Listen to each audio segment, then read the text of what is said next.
안녕하세요. 네, 이번에는 7번째 세상 브리핑 시간입니다. 벌써 7번째가 되었네요. 세월은 진짜 빠른 것 같아요. 어떠세요? 2016년이 시작되었는데 여러분은 아직도 한참 남았다 싶으세요? 아니면 벌써 이렇게 느끼세요? 전 늙었나 봐요. 저는 정말 시간이 빠르게 지나가는 것 같아요. 원래 나이만큼 키로수가 있다고 하더라고요. 어릴 때는 소풍 가기 전날 진짜 시간이 안 가고 잠도 안 왔는데 요즘은 눈 깜짝하면 하루가 지나가는 것 같습니다. 그래도 이렇게 여러분과 만나는 토일이 너무너무 행복합니다. 자, 오늘은 귀신 이야기입니다. 여러분 귀신 좋아하세요? 제가 원래 귀신 얘기 되게 잘하거든요. 그런데 귀신 좋아하세요? 유령 이렇게 실체가 없는 거, 그쵸? 싫죠. 나는 걸어가고 있는데 유령이 발도 없이 스스 따라오면 싫잖아요. 또 썰렁한 얘기 시작했죠. 자, 수술방에 유령이 있습니다. 뭐라고요? 혹시 무슨 섀도우 닥터, 뭐 유령 의사, 유령 수술 이런 얘기 들어보셨습니까? 유령 수술이라는 이야기가 요즘 들어서 점점 많이 늘어나고 있는데요. 실제 얘기를 해달라고요. 네, 혼자서 카메라 보고 이제 혼자서 이야기하는 것이 너무 익숙해져서 저 큰일 났습니다. 이 카메라예요. 소장님 여기 스튜디오의 카메라에 털뭉치가 고슴도치 엉덩이처럼 생기게 달려있어요. 이렇게 마이크 같아요. 근데 제가 걔하고 이제 친해지는 느낌이에요. 걔를 보고 이야기를 하는데요. 약간 이제 분열 증상이 오는 것 같아요. 걔가 저한테 고개도 끄덕끄덕 해주는 느낌도 들고. 그래서 이제 혼자 얘기하는 것 같지가 않습니다. 네, 아무튼 수술방이에요. 여러분이 수술을 받으러 들어갑니다. 상황극. 자, 지금부터 여러분은 상상을 하셔야 됩니다. 이게 머릿속으로 제가 이야기하는 걸 상상을 해보세요. A라는 병원에 A라는 의사는 그 병원에서 아주 유명한 뿐만 아니라 세계적으로도 소문난 성형외과 의사라고 합시다. 또 성형외과라고 딱 집어서 이야기하면은 혹시 법적으로 문제가 될 수가 있으니까 그냥 의사라고 합시다. 그 의사는요, 실력이 아주 출중해요. 그래서 사람들이 손님이 줄을 쫙, 병원에 오는 건 손님이 아니죠. 환자가 줄을 쫙 서서 대기를 하고 있는 거예요. 선생님, 저도 수술해주세요. 알았어요. 저도요. 알았어. 선생님이 손이 문어인가 봐요. 10개인가 봐요. 수술을 날짜 잡고 하루에 몇 개씩 잡는 거예요. 환자들은 기분이 아주 좋습니다. 나도 저 유명한 사람한테 수술을 받는구나. 그리고 수술을 받습니다. 그리고 퇴원을 하죠. 근데 여기에는 비밀이 있었다는 것입니다. 물론 여기에는 자막 처리 꼭 해주세요. 모든 병원이 그렇다는 것은 절대로 아닙니다. 꼭 해주셔야 합니다. 잘못하면 법적으로 문제 생깁니다. 그리고 이것은 사건 보도된 진짜 이야기라는 것도 꼭 해주세요. 절대로 어떤 특정 병원을 제가 얘기하는 것이 아니라 요즘 굉장히 문제가 되고 있는 이야기를 지적하고자 하는 것입니다. 내가 수술받기로 했던 A 의사는 처음에 내가 있을 때 들어오기만 하고 나는 마취가 걸려서 눈을 감고 의식이 하나도 없을 때는 다른 의사가 들어옵니다. 누구? 완전히 다른 Z 의사가 들어오는 것이죠. 실력이 좋냐고요? 그건 전 모르죠. 그 사람이 더 뛰어날까요? 그건 아니죠. 왜? 실력이 그렇게 좋으면 다른 병원에 가 있었겠죠. 알 수 없는 이름도 없다는 건 진짜 수술, 여기에 명부에 이름이 없는 의사가 들어가서 슉슉슉슉슉 수술을 하는 것입니다. 그리고 샥 나가면 내가 마취가 깰 때쯤이면 A가 다시 들어와서 그러죠. 어떠세요? 그럼 내가 눈을 뜨고 처음 바라본 건 바로 A죠. 어떻게 밝혀지게 되었냐면요, 여러 가지가 있습니다. 수술 도중에 환자가 눈을 뜬 경우도 있었고요. 딱 떴더니 누구세요? 그리고 실질적으로 CCTV가 발견된 경우도 있었고요. 이 사례는 굉장히 많이 나오고 있습니다. 정말로. 근데 이때 문제가 발생합니다. 성형수술의 후유증이 드러난 것이죠. 그랬더니 A라는 의사가 이렇게 얘기합니다. B가 했어요. Z가 했어요. 자, 이때 그러면 나는 어떻게 해야 되냐는 거예요. 내가 분명히 수술 받기로 했던 건 A였는데 실제 수술을 한 것은 만약에 Z라면 내 의료사고에 대한 과실은 누구에게 물어야 되는 것도 문제가 될 수 있고요.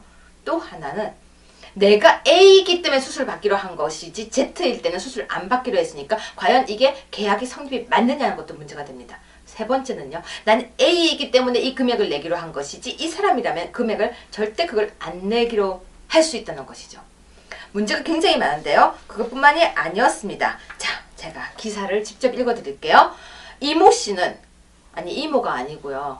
성이 이씨 모씨가, 하필이면 강모 씨로 하겠습니다.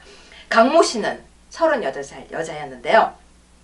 서울 강남에 있는 한 성형외과에서 23년차 성형 전문의, 나하고 성이 똑같네. 딴 사람으로 바꿀게요. 무슨 모모 씨에게 눈과 턱, 지방 흡입 등의 성형 수술을 받게 됐다. 와, 눈, 턱, 지방 흡입. 견적 좀 나오겠는데요. 이 사람은요, 남 의사는 쌍꺼풀 수술을 끝내고 곧바로 복부 지방 흡입 수술실에 들어갔다. 그러나 다른 수술 일정과 겹쳐 있었던 의사는 후배 의사인 신모 씨 37살에게 지방 흡입 수술을 맡기고 수술실을 떴다. 하지만 중요 부분이에요. 자, 신모 씨는 단독으로 수술을 한 번도 해본 적 없는 초보 의사였다. 어떻게 생각하십니까? 그래서 지방 흡입 기구로 장기 일부를 찔러서 구멍이 생겼다. 그러니까 뱃속에 구멍이 생긴 거예요. 하지만 이것을 보지 못하고 초짜 의사는 복부를 봉합하고 수술을 끝냈다. 5일이 지난 뒤 자택에서 외상성 소장 천공에 의한 복막염으로 사망했다. 업무상 과실치사로 기소된 두 의사는 각각 벌금 700만 원과 500만 원을 선고받았다. 업무상 주의 의무를 게을리한 점을 인정하면서도, 이해 가세요? 사람이 죽었어요. 근데 700만 원, 500만 원? 아니 무슨 벌금이 왜 이래요? 그리고 이게 왜 업무상 과실치사인가요? 라고 이제부터 지적이 들어가겠습니다.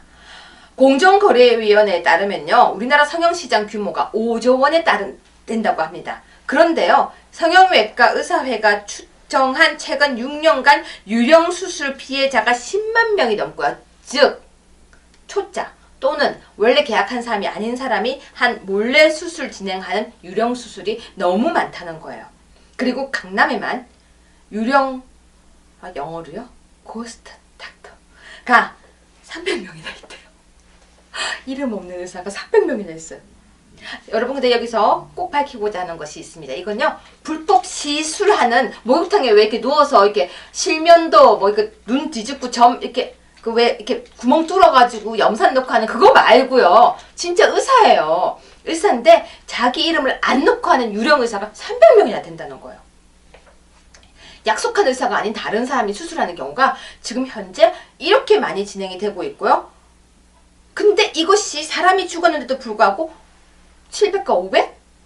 어떻게 생각하십니까? 저는 아니라고 생각합니다. 그래서 이것은 업무상 과실이 뭔지 설명을 하나 또 잠깐 해드릴게요. 업무상 과실이라는 것은 내가 너무너무 평소에 하는 일이에요. 내 업무예요. 그런데 하다 보니 실수했어요. 그럴 때 잘못을 따지는 것이 업무상 과실, 운전, 의사의 수술 이런 거예요. 근데 엄마가 아이를 만약에 때리다가 다치면 업무상 과실일까요? 갑자기 문득 생각이 들었어요. 아이는 건 그냥 흘려가 주세요. 진짜 그 중간에 설명하다가 엄마가 아이를 돌보는 건 업무일까 아닐까? 아니면 엄마가 아이한테 밥을 먹이다가 애가 만약에 체했어요. 여기서 컥컥컥 걸렸어요. 그럼 업무일까?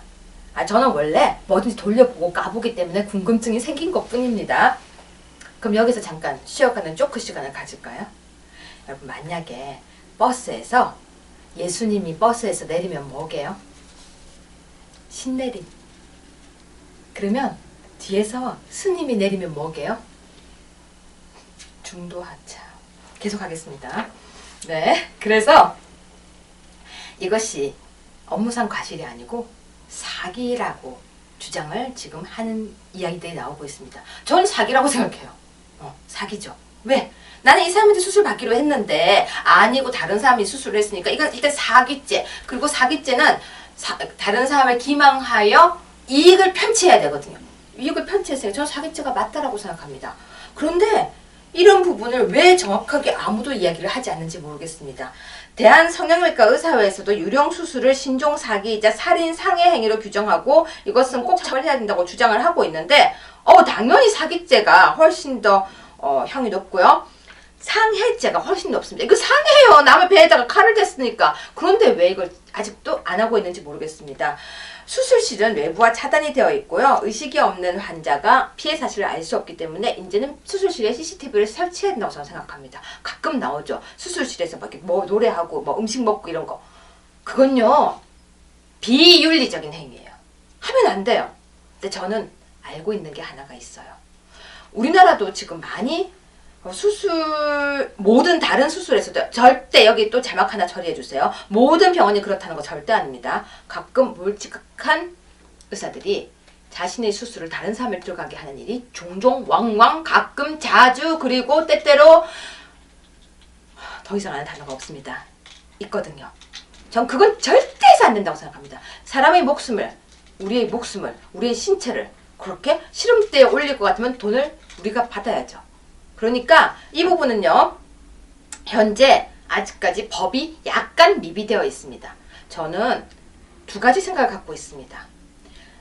계약한 의사가 아닌 다른 사람의 수술을 했을 때는 사기죄로 규정하는 법이 만들어져야 되고요. 두 번째는 그렇게 하다가 사고를 내면 상해죄로 처벌해야 됩니다. 그리고 중벌을 처해야 됩니다. 정말 중벌을 처하면요. 하고 싶어도 안 해요. 벌금 500, 700 나라도 하겠어요. 근데 벌금이 만약에 이렇게 해서 벌금이 유령 수술을 시키다가 걸렸을 때 벌금이 8억이면요. 10억이면요. 제가 얼마 전에 모욕죄 잠깐 했었는데요. 댓글 중에 아주 좋은 댓글이 있었어요. 벌금 많이 내게 하면 된다. 그러니까 민사적으로 손해배상 많이 하게 된다면. 제가 그날 그 얘기를 깜빡했더라고요. 맞아요. 외국에서는요. 모욕죄는 형사적으로 처벌하지 않고요. 민사적으로 손해배상을 하게 합니다. 예를 들어서 진짜 못생긴 사람 보고 이 못생긴 뭐뭐야 하고 욕을 하잖아요. 그러면 제가 본 바에는 제일 많이 손해배상을 준 경우가 한마디 말하고 8억이었어요. 8억.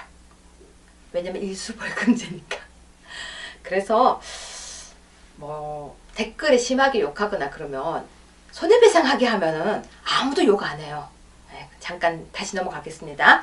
그래서 의사들이 수술을 하다가 이렇게 다른 사람을 수술시키거나 이러면 금액을 올리면 돼요. 벌금액을. 이렇게 작게 하면요. 또 하게 됩니다. 음식범죄 우리 다음에 다루게 되겠지만요. 음식범죄도 마찬가지예요. 벌금이 높으면 아무도 하지 않습니다. 그리고 다음에 제가 의사들이 당하는 이야기도 다음에 한번 하려고 생각하는데요. 사실 좋은 의사도 굉장히 많습니다. 좋은 의사 선생님 진짜 많고요. 수술방이 아니라 수술하고 난 뒤에 환자들에게 얻어터지는 의사도 많아요. 2016년 5월 9일자 기사에 나왔는데요. 25년 전에 수술을 했던 의사를 찾아와서 환자가 의사를 죽인 사건이 있었습니다. 왜 죽였는지는 그 사람 마음은 전 모르죠. 여러분 수술하고 난 뒤에 의사 멱살 잡히는 경우 굉장히 많고요. 응급실에서 순서 빨리 안 해준다고 신발로 의사 볼 때리는 사람 되게 많아요. 전 봤어요. 그리고 저희 남편도 맞은 적이 있대요. 사실 열심히 하는 사람 되게 불쌍해요. 물론 어디나 마찬가지예요. 국회의원들도 열심히 하는 사람은 되게 열심히 하는 사람이 있겠죠? 없을까요? 중요한 거 생각났어요. 저 이거 꼭 해야 돼요. 여러분 이런 거 할 때는 또 이쁘게 귀엽게 5월 19일 목요일은 7시 30분에 이거 7시 30분이라고 적어주면 안 돼요. 19시 30분에 7시라고 하면 이거 아침 같잖아요. 그죠?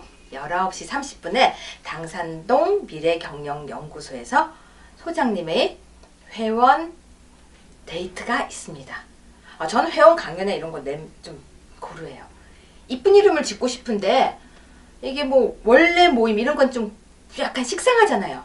이쁜 이름이 생각이 안 나더라고요. 그래서 저는 사실은 너 그리고 나 뭐 이런 얘기 하고 싶은데 그거 너무 좀 이렇게 또 뭐 그것도 한 80년대 같고요. 아무튼 5월 19일 목요일에 7시 30분 회원가입 만남이 있습니다. 잊지 말고 많이 와주시고요. 광고예요. 이건 광고. 중간에 잊어버릴까봐 광고 잠시 했고요. 다시 돌아와서 산만하다고요. 인터넷 방송은 원래 산만한 게 맛입니다. 뭐 제가 지금 고슴도치 털 보고 이야기하는데 산만하면 어떻습니까? 고슴도치는 저를 향해서 웃지도 않고 울지도 않고 그냥 그 모습 그대로 그 자리를 지키고 있습니다.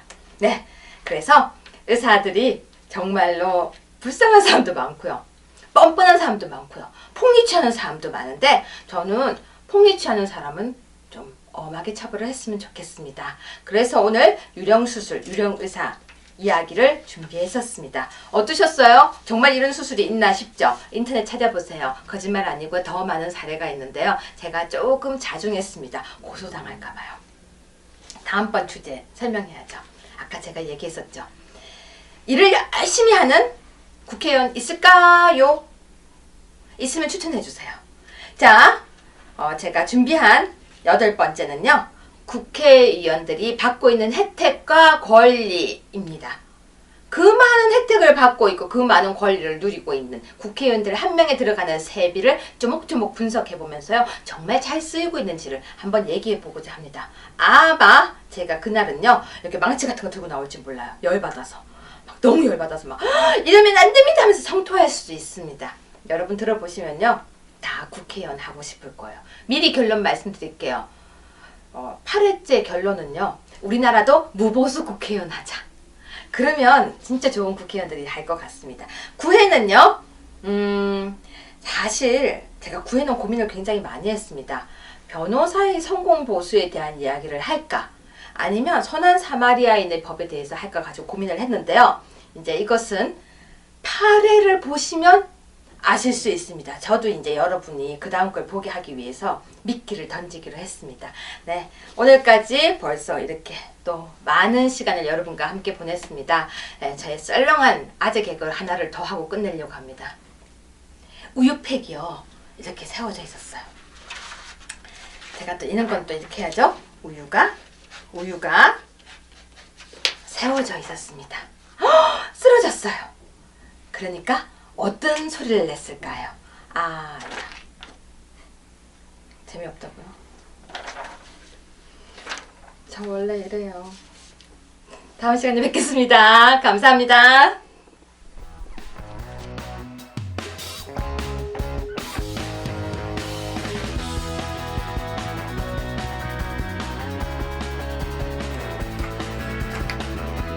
우유가 없어지면 아야예요.